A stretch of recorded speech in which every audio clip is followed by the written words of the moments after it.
I realized my family never really saw me the moment my parents handed my brother $10,000 like it was nothing, while I sat there chewing cold meatloaf and pretending it didn't taste like years of being invisible. It was a random Tuesday in April. Nothing special, no birthday or celebration, just another dinner at my parents' house where I played my usual role as background noise.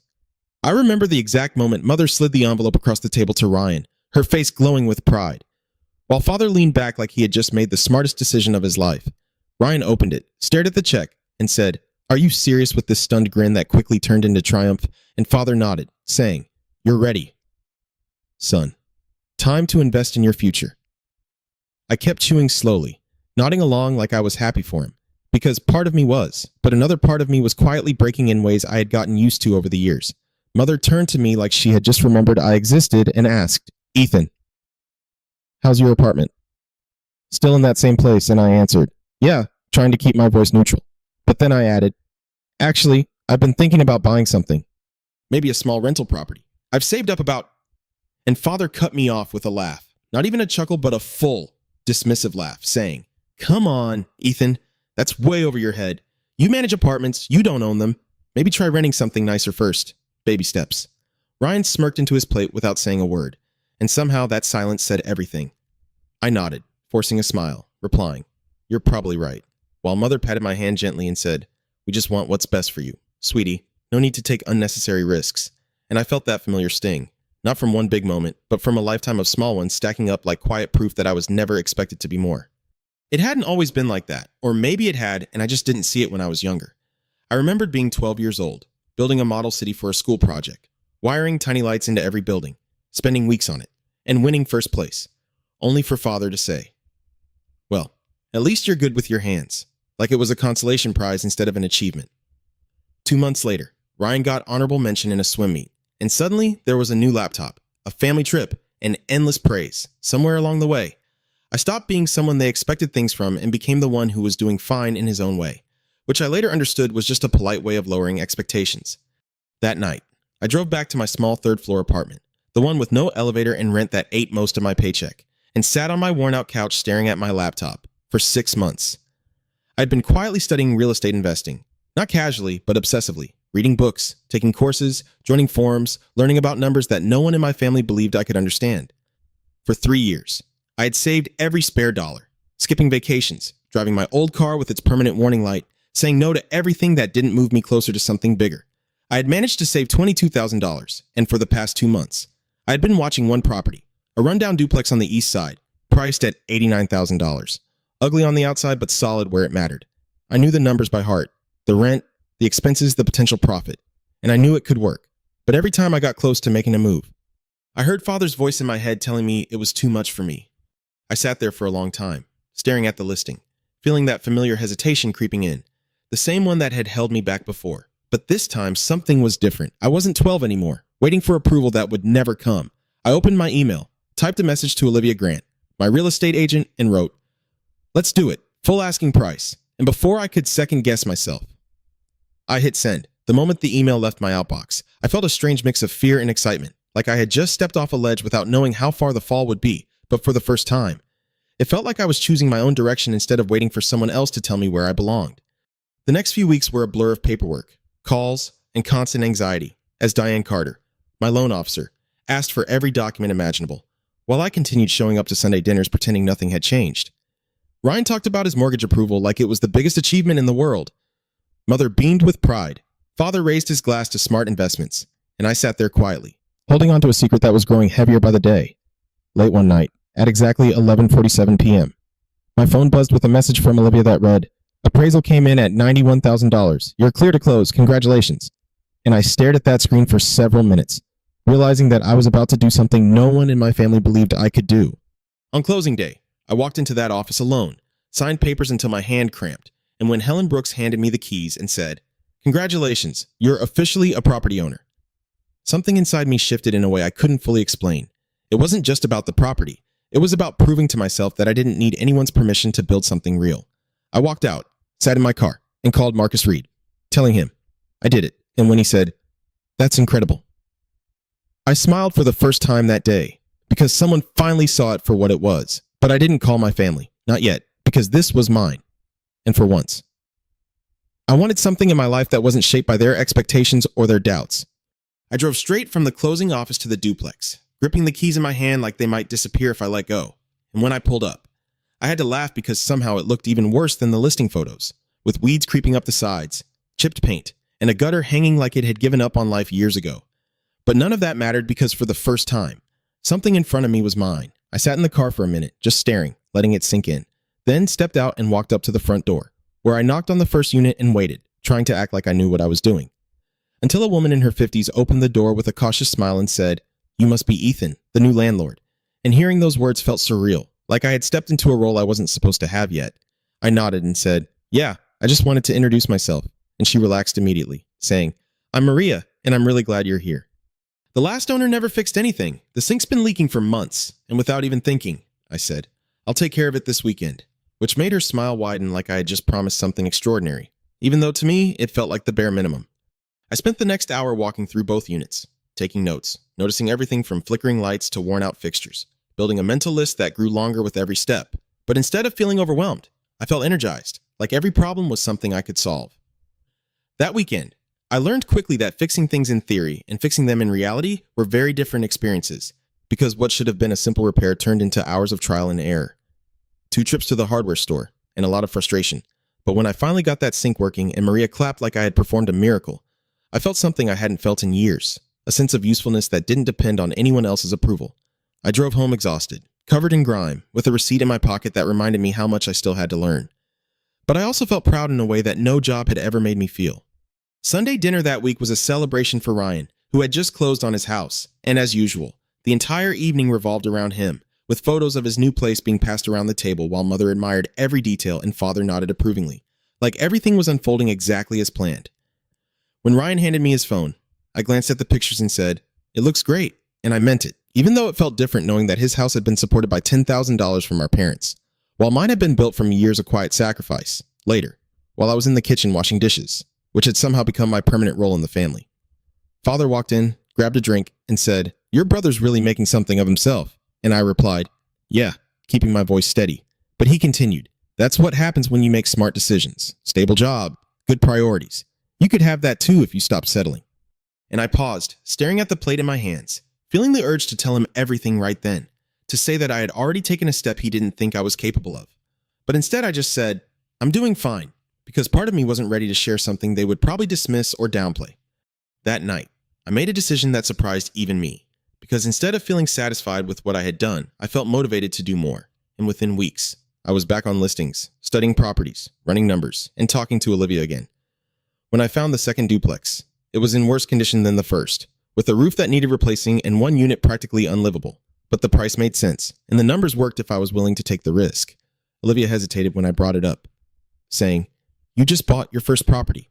Are you sure you're ready for this?" And I replied, "I've done the math," because I had spent countless nights making sure I understood every detail. The negotiation was quick, and before long, I was signing papers again, this time with a little more confidence and a lot more determination.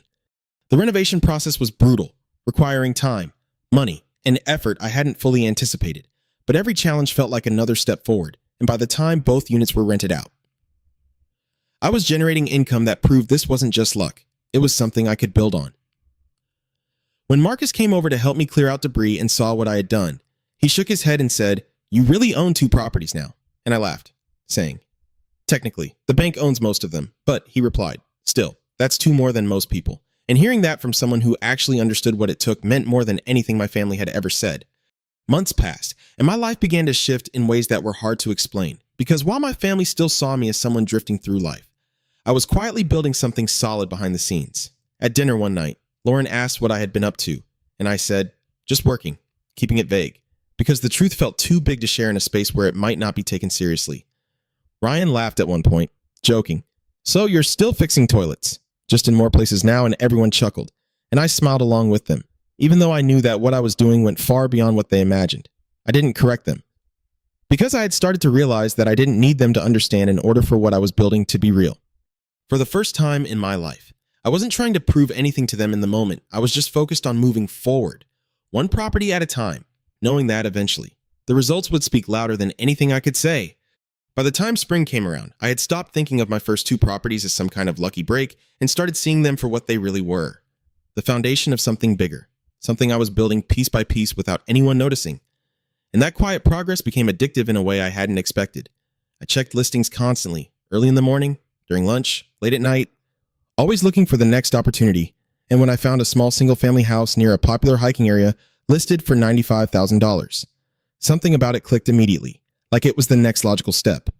I ran the numbers, adjusted for different scenarios, and when I offered $88,000 and the seller accepted almost instantly, I felt that same mix of excitement and fear, but this time it was tempered by experience, because I knew what it took to make a property work. Instead of renting it long-term, I decided to try something new, turning it into a short-term rental, which meant furnishing it, setting it up, and learning an entirely different side of real estate. I spent $6,000 carefully, buying furniture from discount stores and secondhand listings, assembling everything myself, taking photos with my phone and a cheap tripod, and when I finally listed it online, I didn't know what to expect, but within 3 days, it was booked. And by summer, it was generating more income than both of my duplexes combined. When Marcus came to see it, he walked through the space slowly, looking around like he couldn't quite believe it, and said, "This is incredible. Ethan, you figured this out on your own," and I shrugged, saying, "I'm just learning as I go." But inside, I knew this was more than just learning. It was proof that I could adapt, improve, and grow without anyone guiding me. At that point, I had 3 properties, each one teaching me something different, and together they were generating enough income to give me a sense of security I had never felt before. It wasn't enough to stop working entirely, but it changed how I saw my future, because for the first time, I wasn't stuck in a cycle of working just to survive. I was building something that could eventually support me on my own terms. The strange part was that my family still had no idea, and sometimes I wondered how long I could keep it that way, because every time I sat at that dining table, listening to conversations that painted me as someone who hadn't quite figured life out, it became harder not to say something. The closest I came was at Ryan's birthday barbecue in August, when Father's friend, Victor Lang, who worked in real estate, struck up a conversation with me near the grill. He asked what I was doing these days, and I gave my usual vague answer about property management.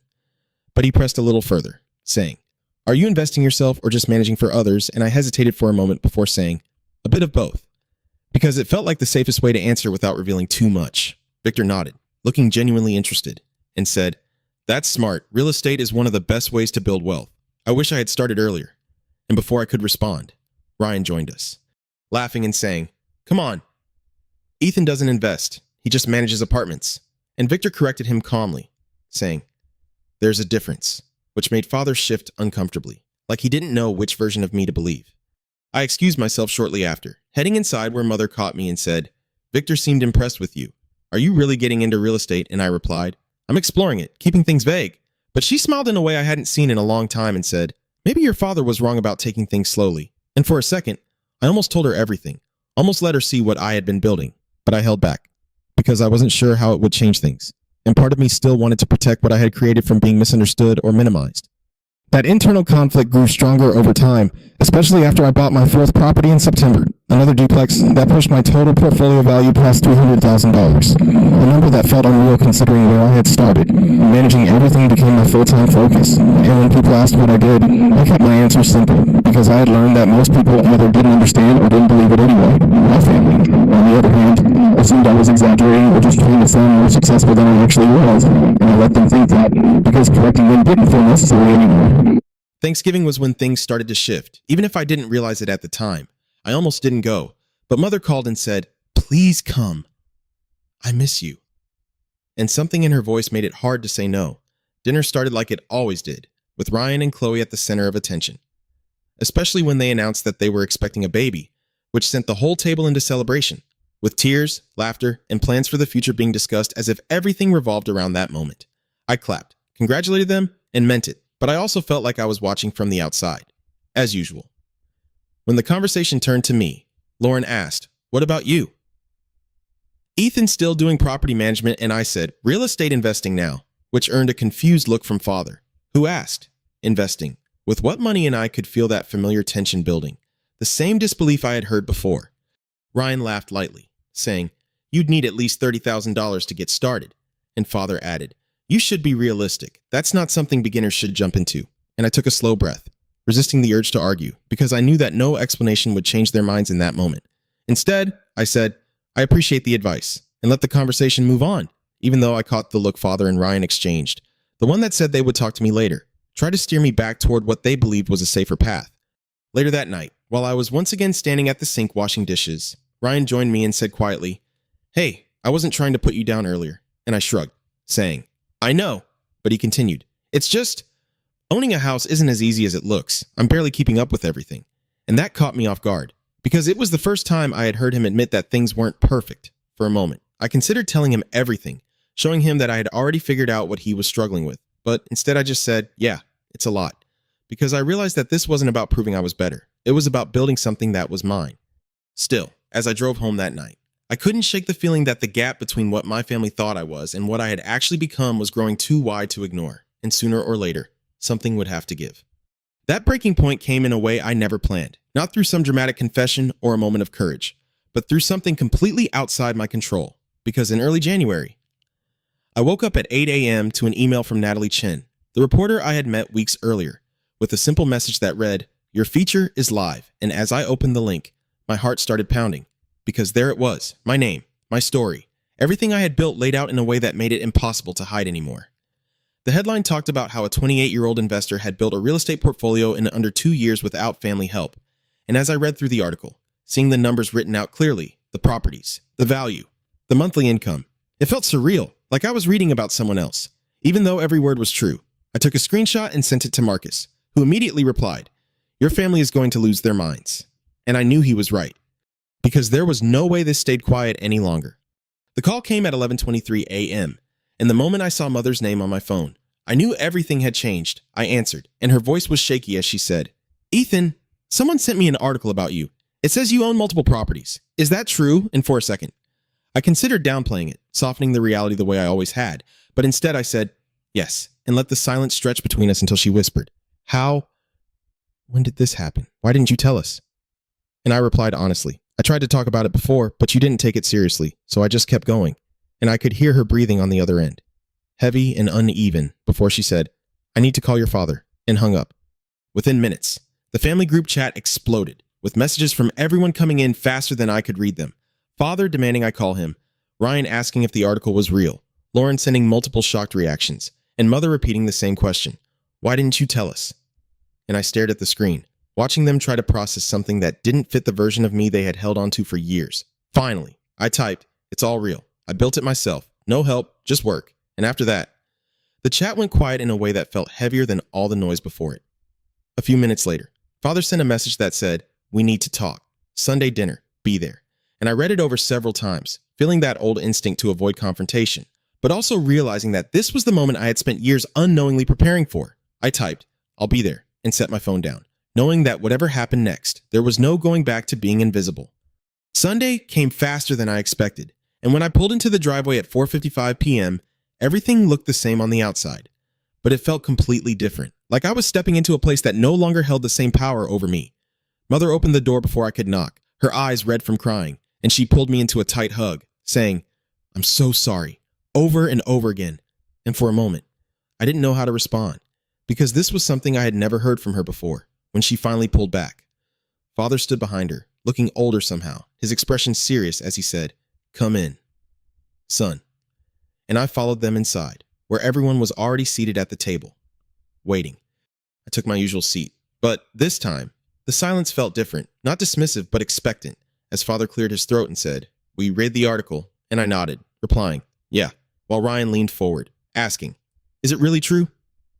4 properties. How did you even afford that? And I explained it simply, talking about saving $22,000, using financing strategies, reinvesting what I earned. And as I spoke, I could see their expressions shifting from confusion to realization. Mother said quietly, "We thought you were struggling, living in that apartment, driving that old car." And I shook my head, saying, "I chose that so I could invest." And that seemed to hit her harder than anything else. Father set his fork down slowly and said, "I told you it was over your head." And I met his eyes, replying, "You did." And for a moment, the room went completely still before he continued, his voice rough. I was wrong, and those words carried a weight I hadn't realized I needed until I heard them. He went on, saying, "I was wrong about what you were capable of, about what success looks like. You weren't failing. You were building something I didn't see."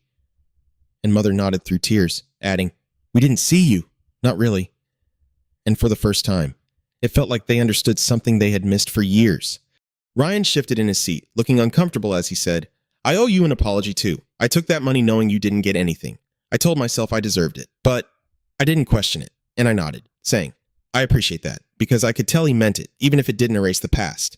Lauren spoke up, mentioning the article's praise, and Chloe added quietly, you built all of this without help, and the room filled with a kind of silence that wasn't about judgment anymore, but about recognition. When Father finally asked, can we see them, the properties?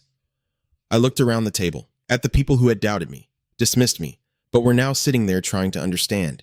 And after a moment, I said, yeah, I can show you, because this wasn't about proving them wrong anymore. It was about letting them see who I had become. The following Saturday morning, I met them outside the first duplex, the same one I had stood in front of months earlier, wondering if I was making the biggest mistake of my life. And now I was standing there as someone who had built something real from that decision. Watching my family step out of their cars and look around with expressions that ranged from curiosity to quiet disbelief. I started with the simple, this is where it all began, and as we walked up to the door, Maria came out, smiling the moment she saw me, greeting me warmly and then turning to my parents to say, your son is the best landlord I've ever had. He fixes things right away, always checks in, and I saw Mother's eyes fill with tears again, while Father stood there nodding slowly, as if each word was rewriting something in his mind that he had believed for years. We moved through the units, and I explained what I had done, the repairs, the numbers, the challenges, keeping it straightforward, not exaggerating.